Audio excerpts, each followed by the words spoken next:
Oke, kita lanjutkan sekarang pembahasan kita masih di implementasi atas profit planning.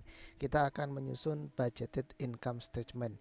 Di part yang kedua, tadi kita sudah sampai penyusunan proses perjalanan atas penyusunan budgeted income statement kita sudah sampai ke direct material. Sudah sampai kita bisa tahu berapa sih direct material yang dibutuhkan oleh si Franklin Company sepanjang periode tahun 20A nanti. Nah, sekarang kita akan lanjutkan perjalanan kita sampai dengan kita selesai menyusun budgeted income statement ini di part yang ketiga. Oke, langsung saja kita mulai bahwa direct material salah satu komponen dari prime cost sudah kita bahas di part yang kedua. Nah, kalau begitu kita lanjutkan dong komponen manufacturing cost yang kedua yaitu direct labor. Oke. Sekarang kita akan melihat kita akan membuat yang namanya direct labor cost budget. Ya, direct labor cost budget. Nah, kita akan membuat direct labor cost budget schedule. Dalam penyusunan atau pembuatan direct labor cost budget ini, maka kalau kita melihat judulnya ya, direct labor cost budget, maka otomatis yang akan terbersit di pikiran kita, maka kita akan kayaknya ini kita bakalan ngerti nih berapa direct labor yang akan dibebankan oleh si perusahaan Franklin Company sepanjang periode tertentu. Nah, itu kira-kira harusnya yang terlintas di pikiran kita ketika kita membaca judulnya direct labor cost budget. Oke, berarti berapa direct labor yang akan dikeluarkan oleh perusahaan sepanjang periode tertentu. Sehingga pertanyaan besarnya, the big question about this schedule adalah how many direct labor cost should be assigned for the production during the period, yaitu oleh si Franklin sepanjang tahun 20A. Jadi pertanyaan intinya adalah berapa sih direct labornya, berapa sih biaya tenaga kerja langsungnya yang akan dibebankan oleh perusahaan di next period. Nah, itu yang pertanyaan mendasar yang akan dijawab oleh direct labor cost budget. Nah, konsep dasar yang akan kita pakai adalah bahwa total direct labor cost itu nanti adalah hasil perkalian dari direct labor basis dikalikan dengan direct labor rate. Apa itu Pak direct labor basis? Maksudnya adalah DL base atau basis direct labor itu maksudnya adalah berapakah direct labor base, berapakah jumlah basis tenaga kerja langsung, biaya tenaga kerja langsung yang dikeluarkan sepanjang satu periode itu. Misalkan kalau kalau di sini kan kita berbicara tentang direct labor. Maka basisnya apa? Dasar untuk pengupahan atau dasar untuk memberikan upah kepada karyawan itu apa? Itu yang dimaksud dengan direct labor basis. Tadi sudah kita bahas bahwa direct labor base atau besarnya upah yang dibayarkan kepada para karyawan itu didasarkan pada hours atau jumlah jam tenaga kerja langsung. Jadi berapa lama sih para pekerja itu bekerja dalam rangka untuk menghasilkan satu produk tertentu?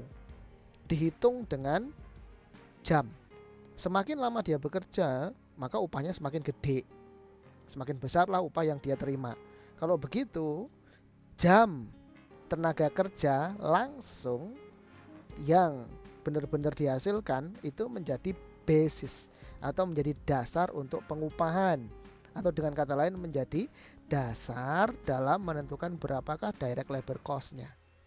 Oke, sehingga jawabannya simple ya. Di kasusnya Franklin Company ini, maka DL base direct labor basisnya adalah jumlah jam tenaga kerja langsung atau disingkat DLH, direct labor hours. Nah, direct labor rate ini apa Pak? Direct labor rate ini bahasa Indonesianya, bahasa mudahnya adalah tarif upah, tarif pengupahan. Jadi untuk setiap 1 jam itu para pekerjanya dibayar berapa. Nah, bayarannya para pekerja itu untuk setiap jam atau per jamnya, itulah yang disebut sebagai direct labor rate atau tarif direct labor, tarif upah tenaga kerja langsung. Ini ada di mana Pak? Tadi di data yang sebelumnya sudah kita bahas tuh ada. Ini nanti di bawah ini kita munculkan lagi, kita lihat lagi. Nah, kemudian kalau begitu apa sih informasi utama yang akan dihasilkan dari yang namanya direct labor cost budget? Apa sih informasi utamanya? Tentu saja adalah total direct labor cost. Ya, total direct labor cost-nya berapa? Ini nanti yang merupakan informasi utama yang akan dihasilkan dari DL cost budget ini. Berapakah total upah yang dibayarkan oleh Franklin Company untuk sepanjang periode tahun 20A nanti. Nah, sumber data sumbernya diambil dari mana? Dari production budget. Tadi di schedule yang sebelumnya sudah kita buat. Dari production budget dan manufacturing cost data, yaitu data mengenai direct labor. Nah, manufacturing cost data yang mana? Ini yang kita ambil. Namanya adalah Labor Time Requirements and Departmental Labor Rates. Ya, Labor Time Requirements and Departmental Labor Rates. Yang manakah yang merupakan DL base, Direct Labor Base-nya? Direct Labor Base-nya yang ini, hours. Hours-nya ini, jumlah jam ini nanti merupakan Direct Labor Basis. Nah, yang mana Pak? Yang ini, angka ini. Angka yang di tengah ini. Inilah yang merupakan basis untuk melakukan pengupahan kepada para kepada para tenaga kerja. Ya, ini angka-angka yang di tengah inilah yang merupakan direct labor base-nya sebagai dasar untuk menghitung jumlah upah yang akan dibayarkan kepada masing-masing karyawan atau pekerja. Atau dengan kata lain, basisnya adalah jumlah jam. Jam apa? Jam tenaga kerja langsung atau disingkat DLH, Direct Labor Hours. Nah, DL rate, Direct Labor Rate-nya yang mana? Ini adalah Direct Labor Rate. Saya ulang, ini adalah Direct Labor Rate, ya, Direct Labor Rate. Jadi misalkan untuk para pekerja di cutting department, maka dia akan diupah per jamnya $8. Sementara untuk para pekerja yang dia itu bekerja di departemen finishing untuk menghasilkan produknya si Franklin Company, dia per jamnya akan diupah $9. Loh Pak, kok beda-beda? Mungkin saja di cutting kan $8, assembly paling mahal $10 per jam, finishing $9. Loh Pak, kok bisa beda-beda tarifnya? Ya mungkin saja. Kenapa bisa beda-beda? Mungkin karena tingkat kerumitan atau tingkat kompleksitas pekerjaannya antara cutting, assembling, dan finishing ini beda-beda. Yang paling rumit adalah yang merakit gitu misalkan, maka ini paling mahal lah dia upahnya per jamnya. Sementara yang paling gampang tuh ngapain? Motong-motong Pak. Oke, ini paling kecil kan upahnya per jamnya cuma diupah $8. Oke, singkatnya ini adalah merupakan tarif direct labor, tarif upah tenaga kerja. Yang ini, yang tengah, angka-angka yang tengah ini adalah basis untuk menghitung berapakah biaya yang akan dibayarkan kepada para masing-masing pekerja sebagai direct labor cost. Nah, kita sudah punya datanya, maka kemudian kita bisa menyusun direct labor cost budget. Ya, kita bisa susun direct labor cost budget. Langsung saja kita lihat direct labor cost budget yang akan dikeluarkan oleh cutting department totalnya adalah $105.300. Ini dihasilkan dari mana Pak? Perhatikan, tadi kan konsep dasarnya adalah mengalihkan antara DL base dengan DL rate. Oke. Units to be manufactured atau units to be produced, jumlah barang yang akan diproduksi produk A adalah 7.050, B 10.800, dan C adalah 14.900. Pak, jumlah ini diambil dari mana? Tentu saja dari schedule yang sebelumnya, ya, dari production budget. Berapa jumlah unit yang akan diproduksi sepanjang periode tahun 2020A. Oke, kemudian ini merupakan, kalau begitu ini merupakan kuantitas yang akan diproduksi. Ya, tadi kan DL base-nya, direct labor base-nya itu kan bukan jumlah unit yang akan diproduksi. Loh masa iya Pak? Iya. Nih, perhatikan lagi. DL base-nya adalah bukan kuantitas jumlah unit yang akan diproduksi, bukan. DL base-nya adalah hours. Kalau begitu apakah ini bisa langsung dikalikan dengan tarif? Jawabannya tidak. Ya, tidak. Tarifnya untuk di departemen cutting adalah $8 per jam atau $8 per DLH. Sementara ini adalah unit. Ini satuannya unit tadi, ya. Ini satuannya unit 750, 108 dan 14.9 ini satuannya adalah unit. Tapi kita punya data, ya, hours required per unit, jumlah jam yang dibutuhkan untuk menghasilkan satu produk A adalah 0,5 jam. Datanya ada Pak? Ada, tadi udah kita bahas. Kemudian produk B, ya betul, produk B, jumlah unit yang akan diproduksi 10.800 untuk menghasilkan satu produk B. Ya, produk B adalah 0,375 dibutuhkan jamnya. Yang mana Pak? Oh, yang ini. Kemudian untuk menghasilkan satu unit produk C dibutuhkan waktu oleh cutting department 0,375 jam. Ini 0,375 jam. Nah, sekarang logiknya untuk produk A, perhatikan lagi. Kalau dia mau menghasilkan 7.050 unit barang, maka berapakah total jam yang dibutuhkan oleh para pekerja di departemen cutting? Ya tinggal dikalikan saja, 7.050 dikalikan 0,5 sama dengan 3525. Demikian juga dengan produk B, hasilnya 4050, produk C hasilnya 5587,5.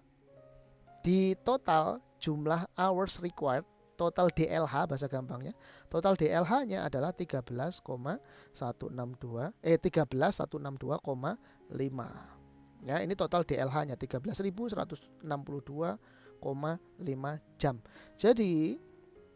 Jadi selama tahun 20A ini nanti, ya, ini nanti diperkirakan bahwa si cutting department ini akan beroperasi selama 13.162,5 jam. Kemudian tinggal dikalikan dengan DL rate. DL rate-nya untuk cutting department adalah 8. Maka ini angkanya 8 semua. Ya. Loh Pak, kok sama? Kan produknya beda, produk A, produk B dan produk C. Loh, produk A, produk B dan produk C kan untuk tahap pertama sama-sama akan masuk ke cutting department. Jadi tidak ada masalah, tetap aja dia rate-nya sama, $8 per jam. Dikalikan 8 ini semua, hasilnya di cutting department dia akan membayar sebanyak 28.200 guna menghasilkan produk A. Kemudian cutting department juga akan mengeluarkan biaya untuk memberikan upah pada karyawannya dalam rangka menghasilkan produk B sebanyak $32.400. Sementara untuk menghasilkan produk C, cutting department sepanjang tahun 20A akan membayar upah sebanyak 44.700. Sehingga total upahnya adalah 105.300. Ya, ini adalah total DL cost yang dibayarkan atau dibebankan kepada cutting department. Dengan analogi cara yang sama, pemahaman yang sama, maka dapat kita ketahui assembly department akan mengeluarkan biaya sebesar 653.000 dalam rangka menghasilkan produk A, produk B dan produk C. Demikian juga finishing department, dia akan mengeluarkan biaya direct labor cost sebesar total 166.410. Ini yang dikeluarkan oleh finishing department sepanjang periode 20A. Nah, kalau ditanya berapakah Pak total direct labor cost yang dikeluarkan oleh si Franklin Company, ya totalnya tinggal dijumlahkan saja, 105.300 tambah 653.000 tambah 166.410, hasilnya adalah 924.710. Nah, inilah yang merupakan ultimate goal atau informasi akhir yang ingin dicapai ketika kita menyusun yang namanya DL cost budget. Sehingga 924710 merupakan ultimate goal of the direct labor cost budget schedule. Oke, dapat dipahami sampai sini ya. Oke, jadi ini intinya direct labor cost budget itu memberikan informasi mengenai berapa direct labor cost yang akan dikeluarkan oleh si Franklin Company nanti sepanjang periode 20A. Oke, dapat dipahami? Oke. Direct labor cost sudah dapat kita ketahui jumlahnya berapa. Berikutnya tentu saja kita akan lanjutkan ke conversion cost yang kedua atau manufacturing cost yang ketiga. Komponen manufacturing cost yang ketiga yaitu FOH. Oke, kita akan lihat berapakah total FOH yang akan dibayarkan atau dikeluarkan oleh si Franklin Company sepanjang 20A. Sehingga kita akan menyusun satu schedule yang namanya FOH cost budget. Ya, Factory Overhead Cost Budget. Nah, pertanyaan besar kalau kita mau menyusun FOH cost budget, pertanyaan intinya tuh apa sih? Pertanyaan intinya adalah how many FOH cost should be assigned for the production process in the next time? Berapakah totalnya biaya FOH yang akan dialokasikan atau dibebankan oleh perusahaan dalam rangka berproduksi selama satu periode ke depan? Oke, itu yang akan dijawab oleh FOH cost budget. Basic konsepnya apa? Sama dengan direct labor cost tadi. Basic konsepnya adalah bahwa total FOH cost akan sama dengan FOH base dikalikan dengan FOH rate, atau basis FOH yang digunakan dikalikan dengan tarif FOH. Itu nanti akan ketemu total FOH yang dibayarkan. Nah, sekarang kita lihat. Nah, Pak, tadi kan kalau kita membahas direct labor cost kan basisnya kan ini, Pak, jam tenaga kerja langsung atau DLH, cuma satu, semuanya seragam. Oke, bagaimana dengan kasusnya Franklin Company ini, Pak? Basisnya apakah sama atau beda? Kita lihat. Oh, ternyata basis yang digunakan beda. Antara masing-masing departemen itu berbeda. Kita lihat. Di departemen cutting, dalam rangka untuk menghitung berapa sih total FOH yang dibebankan oleh si departemen cutting ini, dia menggunakan dasar machine hours atau saya singkat MH. Sementara departemen assembling, dia dasar penghitungan FOH-nya menggunakan basis direct labor hour atau DLH. Oh, ternyata sama juga antara assembling dengan finishing. Finishing juga sama. Basis yang digunakan untuk menghitung besarnya FOH yang dibayarkan oleh finishing department adalah juga menggunakan DLH, direct labor hours. Kalau begitu direct labor hours-nya untuk assembling dan finishing yang mana, Pak? Ya ini tadi. Ya. Direct labor hours untuk assembling berarti kan yang ini. Menghasilkan produk A, DLH-nya 17.625. Kemudian untuk menghasilkan produk B, DLH-nya adalah 21.600. Untuk menghasilkan produk C, DLH-nya 26.075. Sehingga total DLH that will be occupied by assembling department sepanjang tahun 20A adalah 65.300. Oke, departemen finishing berapa, Pak, total DLH-nya? Yang ini 18.490. Kalau angka yang ini 105.300 oleh cutting department nggak dipakai dalam menghitung FOH. Kenapa? Karena ini basisnya menggunakan DLH 13.162,5 ini. Ini menggunakan DLH. Sementara untuk cutting department basis yang digunakan bukan DLH melainkan MH, machine hours. Paham ya?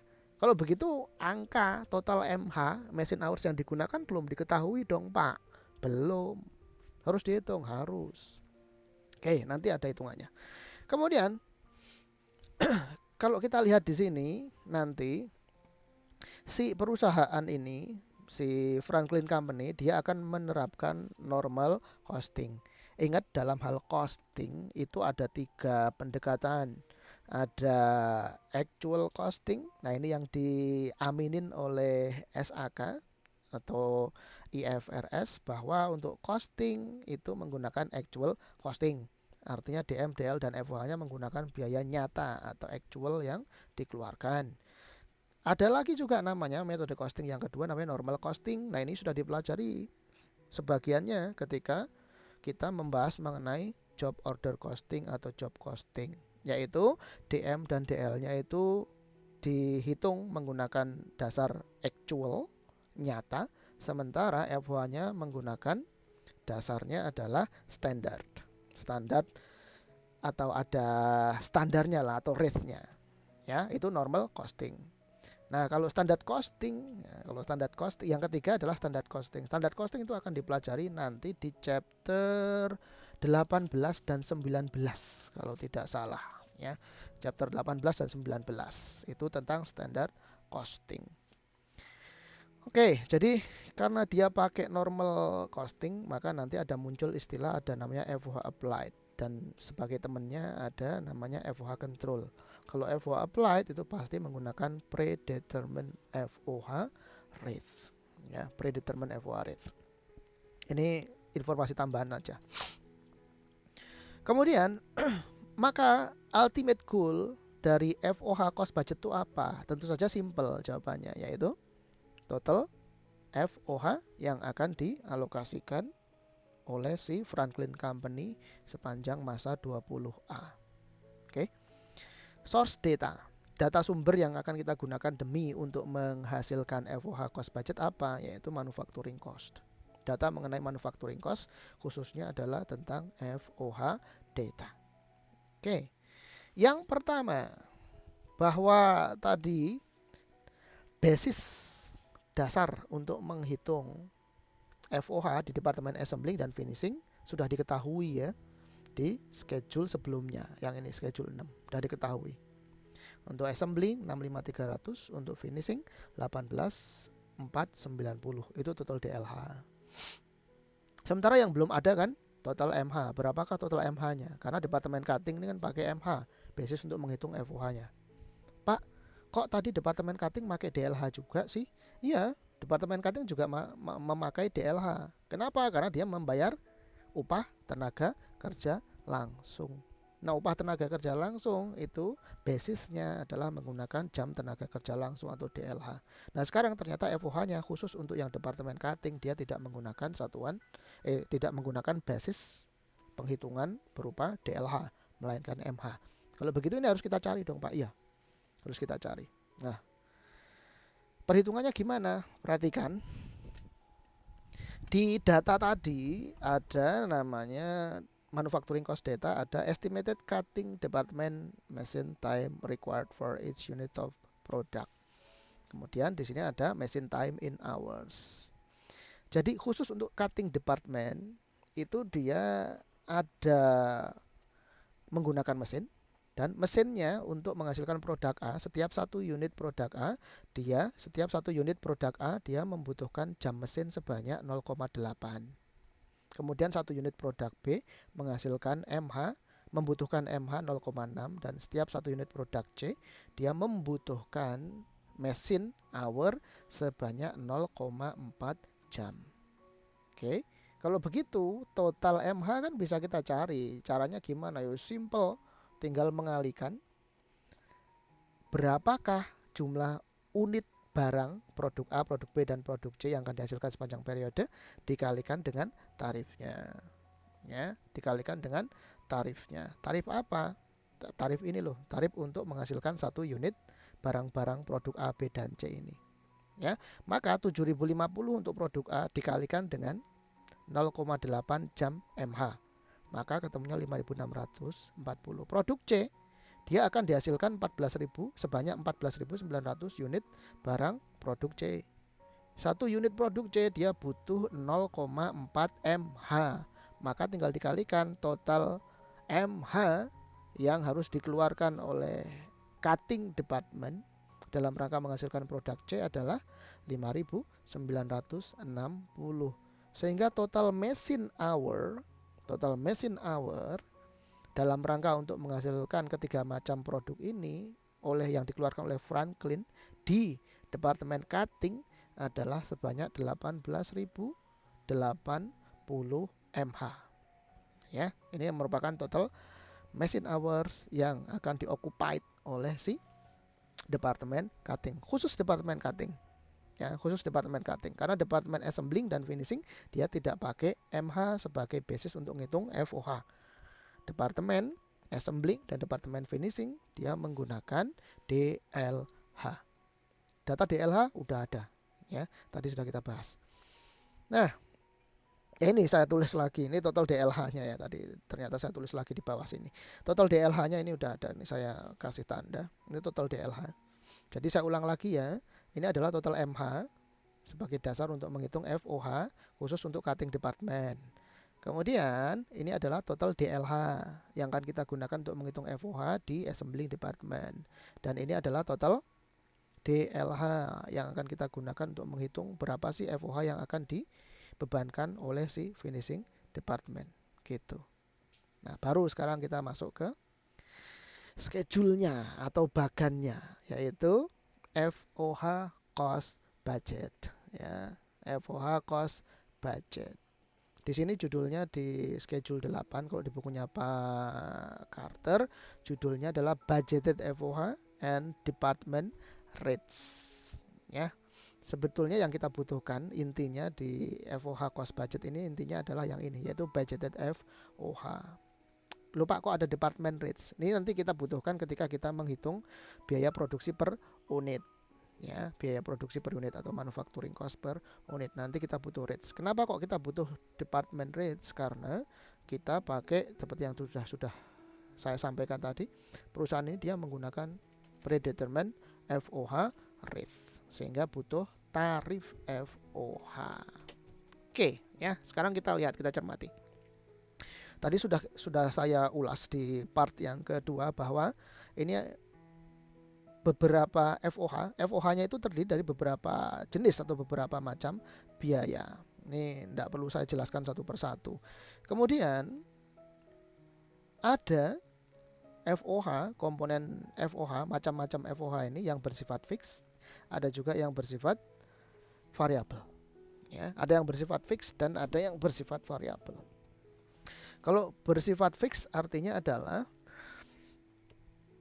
cost drivernya, walaupun cost drivernya atau pemicu biayanya itu berubah, entah naik atau turun, maka total costnya akan selalu konstan. Nah ini sehingga ini konstan. Nah, ini konstan. Dia akan konstan terus. Ini untuk yang fixed costnya. Baik di departemen finishing, assembly maupun cutting. Dia konstan. Kemudian variable cost. Nah, bagaimana dengan variable cost? Nah, variable cost itu setiap cost drivernya berubah, maka total cost-nya juga akan berubah. Ini variable cost-nya. Nah, variable cost, total cost of variable atau TVC, total variable cost, itu adalah hasil perkalian dari cost driver dikalikan dengan tarif variable cost-nya. Cost driver atau pemicu biaya yang mana sih Pak? Ini loh. Yang ini adalah pemicu biaya. Ya, ini adalah pemicu biaya. Budgeted activity. Ya, pemicu biaya atau cost driver ada dua macam. Ada yang bersifat volume atau unit dan ada yang bersifat activity. Sehingga ketika kalian belajar di chapter 14 kemarin ada namanya activity based costing. Artinya cost drivernya dia pasti pakai activity. Sementara kalau yang volume atau unit itu cost drivernya dia tidak pakai activity. Ya, nah, makanya disebut sebagai traditional costing. Oke, dah itu sudah pembahasan yang lalu. Nah maka total variable cost-nya adalah tinggal kita kalikan antara variable cost rate. Misalkan untuk indirect material and supplies, ini variable cost rate-nya adalah tarif VC-nya adalah 0,35. Kemudian cost driver-nya, budgeted activity-nya, di sini tidak dijelaskan aktivitasnya apa, saya tidak ngerti. Yang jelas di sini total budgeted activity-nya adalah 18.080 sehingga 18.080 dikalikan 0,35 hasilnya adalah 6.328. Sehingga total indirect material and supplies biayanya berapa? Yaitu 6.328 yang merupakan variable cost ditambah dengan fixed cost-nya yang 5957, hasilnya 12.285. Demikian juga ke bawah diperintilin ini satu persatu biayanya, cara untuk menghitungnya begitu. Di departemen cutting, demikian juga di departemen assembling sama. Ya, tidak perlu saya bacakan berulang-ulang karena ini banyak. Ini sama juga di departemen finishing. Konsep mengenai fixed cost dan variable cost nanti akan kita pelajari di tengah semester kedua nanti setelah UTS. Nah, sekarang kita masuk ke jadi berapa sih total FOH di cutting department? Total FOH di cutting department tuh ini 90.400. Kemudian total FOH di assembly department berapa? Ini 261.200. Total FOH di finishing department adalah 184.900. Ini total FOH. Tentu saja budgeted dong. Oh iya. Kenapa? Karena ini belum realisasi, ini disusunnya di awal. Ini bukan berdasarkan realisasi yang sebenarnya, bukan. Ini hanya berdasarkan asumsi. Namanya sehingga disebut sebagai budgeted FOH. Sehingga berapa sih berapa sih total FOH yang dikeluarkan oleh perusahaan itu? Ya berarti ya simpelnya tinggal dijumlahkan saja masing-masing, yaitu 90.400 ditambah 261.200 ditambah 184.900, atau kalau di bukunya Pak Charter ini sudah disamarikan di sini. Cutting department budgeted FOH adalah 90.400. Assembling department budgeted FOH-nya 261.200. Kemudian finishing department budgeted FOH-nya adalah 184.900. Sehingga kalau ditotal semua jumlahnya adalah 536.500. Oke. Jadi angka 536.500 ini merupakan ultimate goals dari yang namanya FOH cost budget, yaitu 536.500. Ini semestinya garis ini tidak ditaruh di bawah angka 90.400. Ini keliru, ini harusnya nggak di sini garisnya. Kenapa? Karena 90.400 ini akan dijumlahkan dengan 261.200 dan 184.900, sehingga tanda garisnya itu di bawah angka 184.900 saja. Tidak usah ini di bawah angka 90.400. Ini editornya keliru nih. Oke. Nah, jadi ini ya ultimate goal dari FOH cost budget. Sehingga kita pengen tahu berapa sih total FOH-nya. Total FOH-nya adalah 536.500 sepanjang tahun 20A. Oke, paham ya? Oke. Nah, kemudian berapakah atau berapa sih tarif FOH-nya? Karena kan tadi judulnya adalah budgeted FOH dan department rates, tarif FOH untuk setiap departemen. Oke. Kita lihat. Cutting department, perhatikan. Tadi total FOH yang dikeluarkan oleh cutting department adalah 90.400. Terus budgeted overhead allocation base. Budgeted overhead allocation base-nya machine hours from schedule 7. 18.080 ini berarti from schedule 7. From schedule 7. Yang ini. 18.080 ini adalah total MH. Kalau begitu di sini activity. Ya. Budgeted activity-nya adalah aktivitas mesin. Aktivitas mesinnya adalah 18.080. Oke. Total MH-nya adalah 18.080. Berarti kita punya total budgeted FOH-nya 90.400 di departemen cutting. Kemudian total basis yang digunakan adalah MH, yaitu 18.080. Sehingga tarif FOH untuk cutting department adalah $5, yaitu 90.400 dibagi 18.080 sama dengan $5 per MH. Jadi departmental predetermined FOH rate khusus untuk cutting department adalah $5 per MH. Ini ingat, ini base-nya adalah MH untuk cutting department. Paham ya? Oke. Kemudian di assembly department kita lihat total budgeted FOH-nya adalah 261.200. Terus budgeted FOH sebagai basisnya tadi adalah DLH. Nah, total DLH-nya berapa? 65.300. 65.300 itu yang ini. Ya, ini total DLH untuk assembly department. Ya, 65.300. Maka kita lihat lagi, 261.200 dibagi 65.300 sama dengan $4. Sehingga predetermined FOH rate untuk assembly department adalah $4 per DLH. Oke, dengan cara penghitungan yang sama maka kita ketemu dihasilkan besarnya FOH rate untuk finishing department atau predetermined FOH rate khusus untuk finishing department adalah $10 per DLH, yaitu 184.900 dibagi 18.490. Paham sampai di sini? Oke, sip.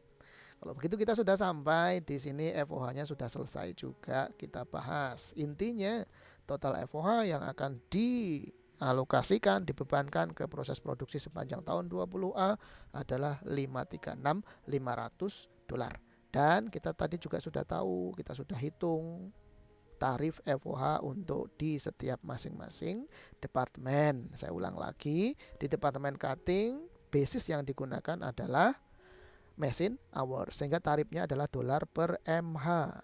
Kemudian di finishing department dan di assembling department basis yang digunakan adalah DLH, sehingga predetermined FOH rate-nya satuannya adalah $1 per DLH. Oke. Berikutnya kita masuk ke schedule yang berikutnya, namanya adalah unit cost budget atau cost per unit budget. Intinya kalau kita menghitung atau menyusun unit cost budget atau cost per unit budget, maka kita endingnya kita pasti tahu dong berapa sih cost per unit untuk setiap masing-masing produk. Oke, ya, itu betul. Jadi pertanyaan inti dari unit cost budget adalah how many cost per unit of the product. Berapakah cost per unit untuk setiap masing-masing produknya si Franklin Company. Basic konsepnya yang namanya cost per unit atau UC, unit cost atau manufacturing cost per unit, saya singkat MCU, itu adalah sama dengan, ya sama aja, yang namanya manufacturing cost itu pasti adalah DM ditambah DL ditambah FOH. Sehingga kalau ditanya berapakah manufacturing cost per unit atau unit cost, ya, atau cost per unit, biaya produksi per unit berapa, ya tinggal dijumlahkan saja direct material per unit ditambah dengan direct labor per unit ditambah dengan FOH per unit. Perhatikan di sini saya pakai U-nya U gede ya, DM-nya DMU bukan DMU kecil. Kalau DMU kecil tadi adalah untuk setiap satu produk membutuhkan berapa unit material kan gitu tadi. Kalau yang U-nya kecil. Kalau DMU U-nya besar, di sini maksudnya adalah direct material cost per unit. Oke? Jadi ultimate goal atas unit cost budget ini tentu saja menentukan berapakah total manufacturing cost per unit atau MCU, manufacturing cost per unit.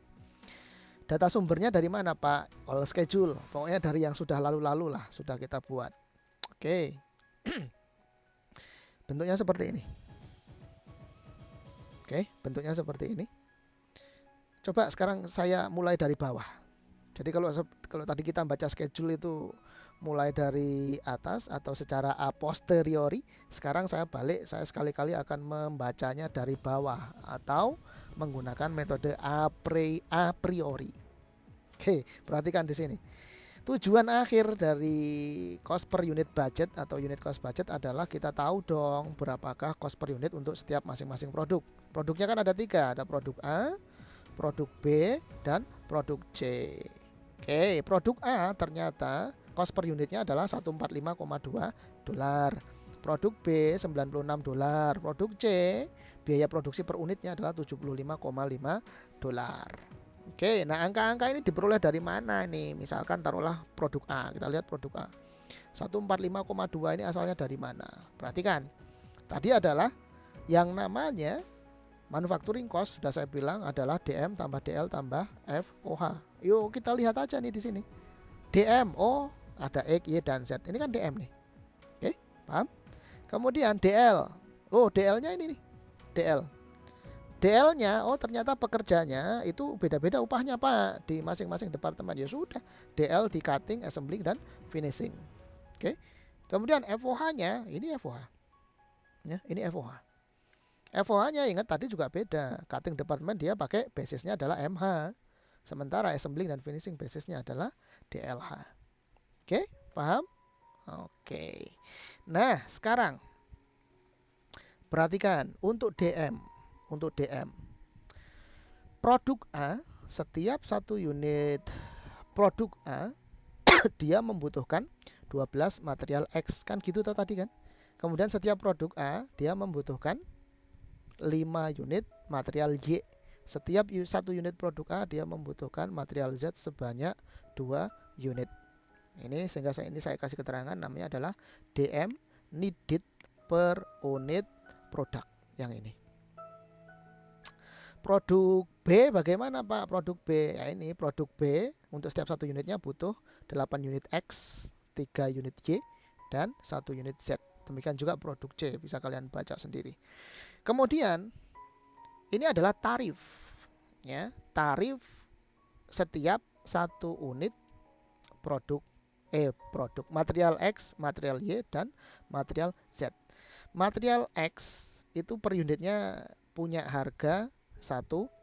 Material Y per unitnya dia punya harga $14. Material Z punya harga per unitnya $2,5. Maka setiap 1 unit produk A dia akan butuh material X sebesar 12 dikali 1 sama dengan $12. Dia akan membutuhkan material Y senilai 5 dikalikan 14 sama dengan 70. Dan dia akan membutuhkan material Z untuk setiap 1 unit produk A senilai 2,5 dikalikan 2 sama dengan 5. Sehingga untuk menghasilkan 1 unit saja produk A, dia butuh total DM senilai $87. Analogi yang sama bisa kita aplikasikan untuk produk B dan produk C. Sehingga kita dapat lihat produk B itu untuk menghasilkan 1 unit produk B dia butuh DM senilai $52,5. Demikian juga produk C, untuk menghasilkan 1 unit produk C dia butuh $36,5 material. Paham ya sampai sini ya? Itu DM. Kemudian DL-nya bagaimana? Oke, kita bahas lagi.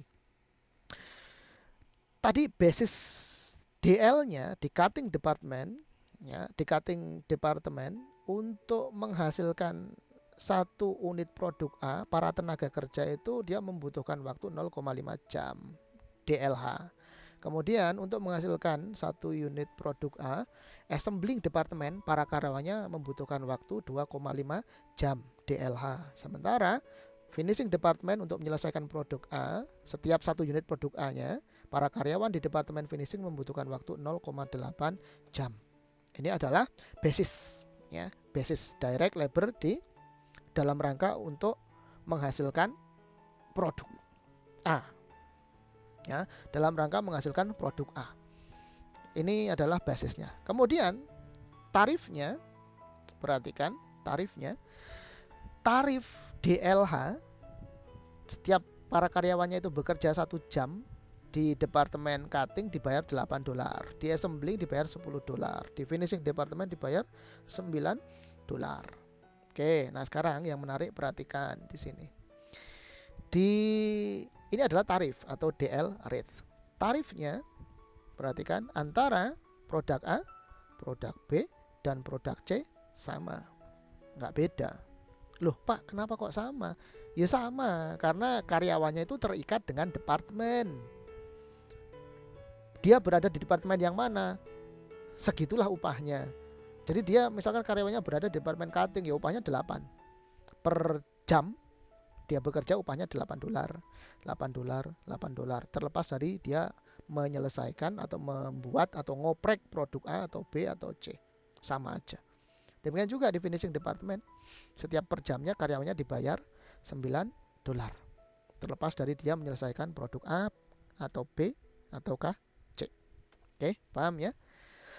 Nah, kemudian kita balik lagi yang ke A. Sehingga total direct labor cost dalam rangka menghasilkan 1 unit produk A adalah $8 dikalikan 0,5 sama dengan 4. Kemudian di assembly department dalam rangka menghasilkan 1 unit produk A, karyawannya dibayar $25. Kemudian dalam rangka untuk menghasilkan 1 unit produk A di finishing department, dia karyawannya akan dibayar $7,2. Oke. Nah, perhatikan ya ini ya. Quantity atau direct labor basisnya ini untuk dalam rangka menghasilkan produk A 0,5, 2,5 dan 0,8. Ini beda. Di produk B enggak. Dalam rangka untuk menghasilkan atau membuat produk B, maka cutting department dia butuh waktu 0,375. Karyawan assembly dia butuh 2 jam. Finishing department dia butuh 0,5 DLH. Jadi beda-beda. Oke ya, ini juga beda. Oke. Nah, sekarang berarti untuk setiap satu unit produk A dia butuh DL cost sebesar 36,2.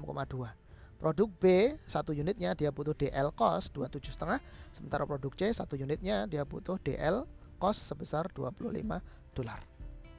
Paham ya? Oke. Sekarang FOH. FOH-nya kita lihat. FOH untuk menghasilkan satu unit produk A, ya, untuk menghasilkan satu unit produk A, maka dibutuhkan MH mesin, ya, dibutuhkan jam mesin senilai 0,8. Ya, dibutuhkan jam mesin senilai 0,8. Pak, 0,8 dari mana? Lihat tadi. Kita lihat lagi ya. 0,8 itu yang mana sih, Pak? Nah, 0,8 yang ini. Jadi untuk menghasilkan satu unit produk A, machine time in hours dibutuhkan 0,8. Untuk produk B 0,6 dan produk C 0,4. Paham ya? Oke.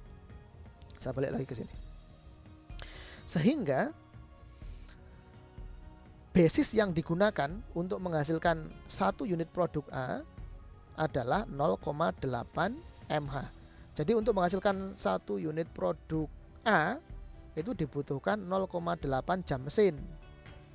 Oke. Kemudian untuk menghasilkan satu unit produk A dibutuhkan 2,5 DLH. Loh, ini kok 2,5 asalnya dari mana, Pak? Ya sama dengan yang di sini. Kan sama toh? Jadi tadi yang di direct labor cost tadi untuk menghasilkan satu unit produk A diperlukan 2,5 jam tenaga kerja langsung. Ya sama. Kan basisnya dia pakai DLH juga nih, yaitu 2,5. Sama juga di finishing department 0,8 di sini juga 0,8 karena basisnya sama, yaitu direct labor hour. Ini semua direct labor hour. Ini DLH juga, yang beda cuma satu, yaitu cutting department dia pakai machine hour atau MH. Kemudian ini adalah tarif FOH. Tarif FOH asalnya dari mana, Pak? Dari perhitungan kita yang di bagian sebelumnya tadi. Ya. Di cutting department $5 per MH, di assembling department $4 per DLH, dan di finishing department $10 per DLH. Ini tarifnya. Loh, tarifnya sama dong, Pak. Sama nih, perhatikan ini tarifnya sama, 5410, ini 5410 juga, ini 5410 juga. Yang beda apa, Pak? Yang beda adalah basisnya. Untuk setiap satu unit produk A dia butuh 0,8 mH, sehingga total FOH-nya yang diperlukan untuk menghasilkan satu unit produk A di cutting department adalah 0,8 kali 5 sama dengan $4. Sementara di sini produk B $3, 0,6 dikalikan 5. Produk C $2, FOH dibebankan oleh cutting department, yaitu $5 dikalikan 0,4. Oke. Kemudian di assembly department produk A, dia total FOH yang akan dibebankan oleh assembly department ke produk A adalah $10, yaitu 2,5 dikalikan 4. Kemudian produk A akan dibebani FOH sebesar $8 oleh siapa? Finishing department. Sehingga total FOH yang di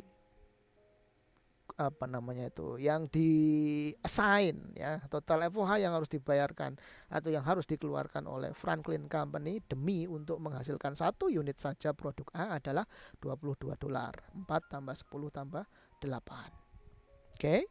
Demikian juga produk B adalah FOH-nya $16 satu unitnya. Produk C per unitnya FOH-nya dia butuh $14.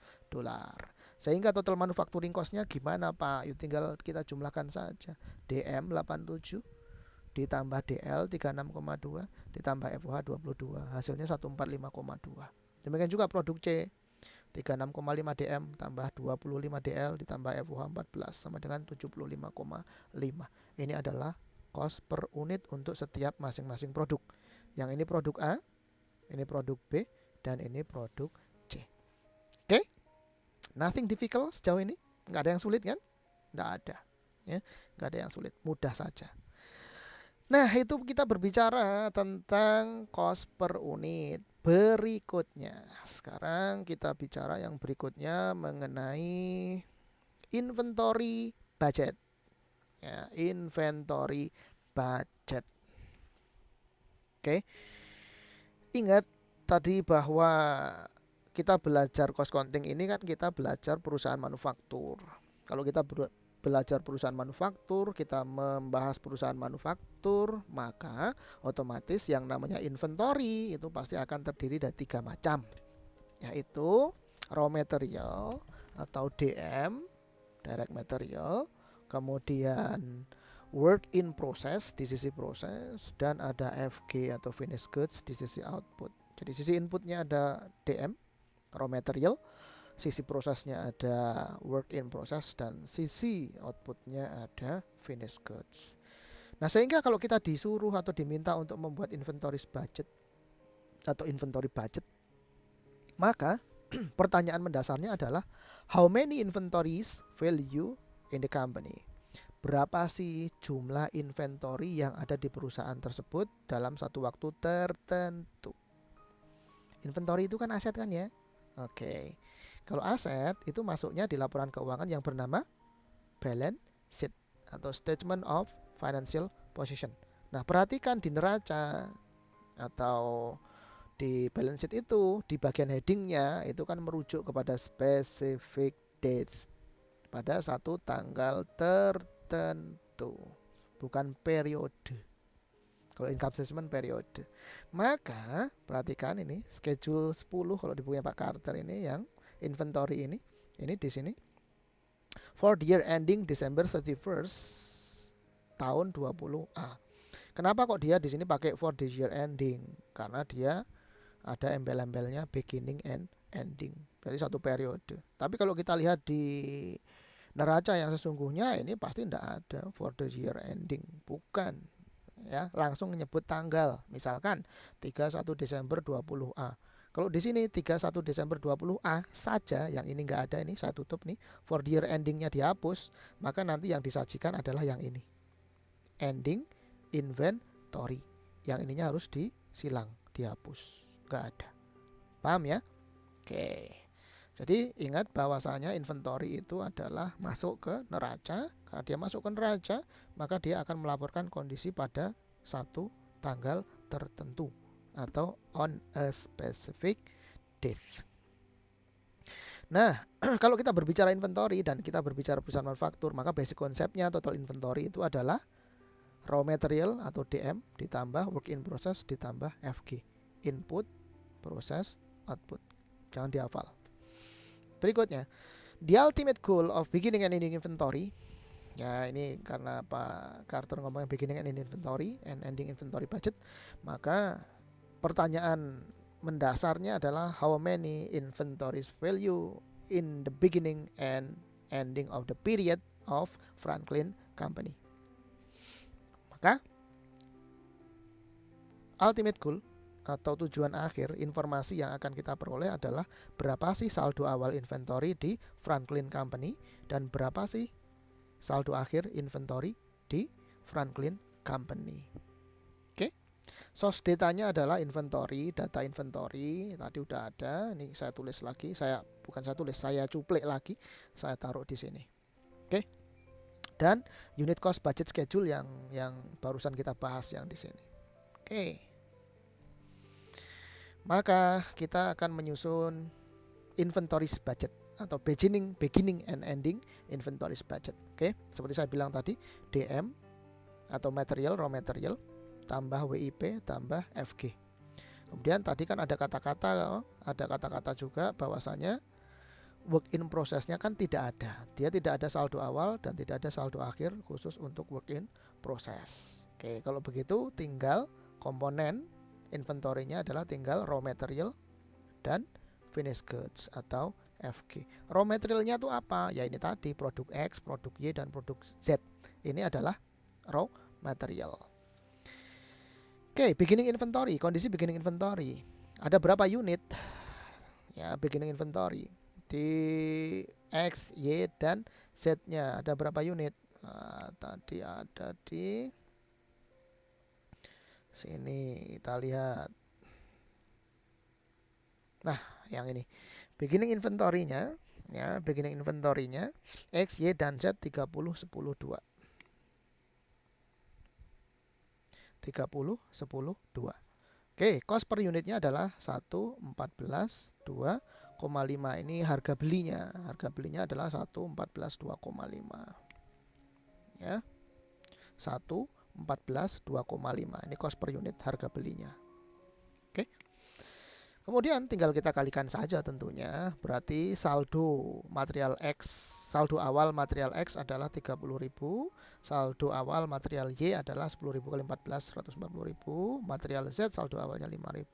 Sehingga total raw material awal adalah 175.000. Kemudian ending inventory. Ending inventory-nya material X 40.000, Y 12.000, Z-nya 2.500. 40.000, 12.000, 2.500. Ini unit in ending inventory untuk masing-masing material X, Y, dan Z. Cost per unitnya berapa? Masih sama harga belinya, yaitu 1, 14, dan 2,5. Tinggal kita kalikan maka ketemu saldo akhir atas raw material adalah 214.250. Paham ya? Itu raw material atau materials atau direct materials. WIP-nya none, nggak ada. Kemudian finished goods. Finished goods-nya produk A saldo awalnya 200, 400, 500. Dari mana? Yang ini saya tulis di sini. 200, 400, 500. Kemudian cost per unit awalnya adalah 140, 95, dan 75. Ini dia. Cost per unit awalnya 140, 95, dan 75. Sementara kita kalikan, hasilnya adalah 200 dikalikan 140 sama 28.000 dan seterusnya. Sehingga kita ketemu total saldo awal dari finished good adalah 103.500. 103.500. Ini saldo awal atas FG. Kemudian kita lihat saldo akhir atas FG-nya berapa. Nah, saldo akhir atas FG-nya adalah jumlah saldo akhir secara fisik produk A, B, C adalah 250, 200, 400. Itu yang ini, 250, 200, dan 400. Pak, kok di sini nggak ada cost per unitnya? Iya, nggak ada. Karena cost per unit yang di sini di saldo akhir atas FG ini harus kita cari. Dari mana, Pak? Ini tadi kita sudah menghitung. Ya, ini adalah cost per unitnya nih untuk masing-masing produk. Yang ini A, ini B, ini C, cost per unitnya. Berarti 1452 9675 setengah. Kita lihat 1452 9675 setengah. Jadi paham ya? Tinggal kita kalikan sehingga ketemu saldo akhir atas FG di Franklin Company adalah 85.700. Sehingga kita bisa menghitung berapakah total inventory awal dan inventory akhir atau saldo inventory awal dan saldo inventory akhirnya di Franklin Company. Saldo awal inventory-nya adalah raw material 175 ditambah WIP 0 ditambah FG 103.500. Hasilnya 278.500. Kemudian saldo akhir atas inventory di Franklin Company tanggal 31 Desember 20A adalah 299.950, yaitu 85.700 FG ditambah WIP 0 ditambah raw material 214.250. Dan inilah ultimate goal of the cost per unit budget. Ya. Oh sorry, ini bukan cost per unit budget nih, sorry, ini kopasnya ini masih belum saya perbaiki. Of inventory budget. Inventory budget. Oke, sorry, ini kopasnya masih belum saya edit. Oke ya. Nah, inilah ultimate goal dari inventory budget. Artinya kita tahu berapa sih saldo inventory. Ya, saldo inventory-nya sudah kita ketahui. Yang ini yang akhir, inventory akhir. Yang ini adalah inventory awal. Oke, sampai di sini kita Selesai. Kemudian kita masuk ke yang berikutnya, yang terakhir, yaitu kita menyusun income statement budget. Nah kan datanya sudah lengkap semua atau tadi toh, salesnya sudah ada, kemudian DM sudah, DL sudah, FOH pun juga sudah, bahkan kita sudah tahu cost per unit dan inventory, saldo inventorinya. Maka kita bisa menyusun income statement budget, ya, income statement budget atau budgeted income statement. Oke. Nah, budgeted income statement kan simple. Tinggal salesnya berapa, COGS berapa, gross profitnya berapa, commercial expense atau operating expense-nya berapa, sampai dengan ketemu net income. Sebelum masuk ke situ, karena perusahaannya adalah perusahaan manufaktur, maka kita butuh COGS statement dulu yang kita pelajari di chapter-chapter awal, konsep dasar atas biaya, ya. Kalau tidak salah itu ada di chapter 4 di bukunya Pak Charter, ya. Kita membahas mengenai COGS statement. Nah, sekarang ini sebenarnya tidak dihafal. Lagi-lagi ini nggak ada hafalan di sini. Konsepnya cukup menggabungkan antara konsep yang namanya periodicity concept digabungkan dengan IPO konsep. Dan saya tidak akan mengulangi itu lagi panjang lebar. Oke. Materials ini di sisi input ya. Di sisi input ada DM, DL, dan FOH. Kita perhatikan materialsnya, karena dia tangible maka dia punya kita gabungkan juga dengan konsep periodicity, ya. Maka ada beginning inventory, totalnya sekian, ya, 175.000. Dari mana Pak 175.000 itu? 175.000 itu yang ini tadi, ya, yang ini kan RM atau raw material awalnya 175.000. 175.000 ditambah purchases dari mana Pak? Dari schedule yang lalu lah pokoknya, sudah kita hitung. Pembeliannya adalah tadi 1763.450. Kemudian sehingga di total akan menjadi, dijumlahkan akan menjadi total material available for use 1938.450. Kemudian less ending inventory yaitu 214.250. 214.250 itu dari yang barusan mana nih? Yang ini 214.250 total raw material atau direct material endingnya, sehingga ketemu DM atau materials yang dipakai adalah 1724.200 atau ada tadi di schedule 5 yang sudah kita hitung. Itu DM-nya. Kemudian DL-nya 924710 sudah kita hitung tadi. Kemudian FOH-nya adalah 536.500. Coba kita cek 536.500 FOH-nya. Kita cek. Ya ini ya 536.500 ini FOH-nya. Kemudian DL-nya adalah, kita coba scroll up ke atas, direct labornya kan ini ini direct labornya totalnya adalah 924710. Oke, apakah 924710? Kita lihat 924710. Oh ya betul, 924710. Kemudian FOH-nya tadi udah betul ya 536.500, sehingga total manufacturing cost-nya adalah 3.185.410, ya. Kemudian ini adalah COGM, ya. 3.185.410 ini adalah COGM, cost of goods manufactured. Karena WIP-nya tidak ada saldo awal dan saldo akhir, maka ya sudah, tidak perlu kita bahas, ya. Di sini ini adalah sisi input, sisi prosesnya 0, sehingga kita masuk ke sisi output. Sisi outputnya mulai dari mana? Ya, mulai dari sini, ya. Total manufacturing cost atau COGM-nya adalah 3.185.410. Kemudian FG beginning-nya adalah 103.500. Ini FG beginning, ya, 103.500. FG ending-nya 85.700. Oke. Jadi FG beginning ditambah dengan COGM, hasilnya adalah COGAF, cost of goods available for sale, yaitu 3.288.910. COGAF dikurangi dengan FG ending 85.700 dari schedule 10 yang tadi sudah saya tunjukkan. Yang ini 85.700. Hasilnya adalah jumlah nilai barang yang terjual, atau dengan kata lain namanya adalah COGS, Cost of Goods Sold. Sehingga COGS-nya adalah 3.203.210. Itu COGS-nya. Kalau kita sudah ketemu COGS, maka kita bisa mengkonstruk sales.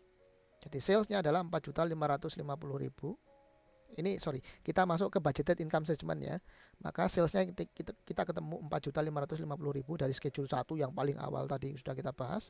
Kemudian COGS-nya adalah 3203210, ini dari sini yang ini tadi barusan kita bahas. Sehingga gross profit-nya kita kurangkan 1346790.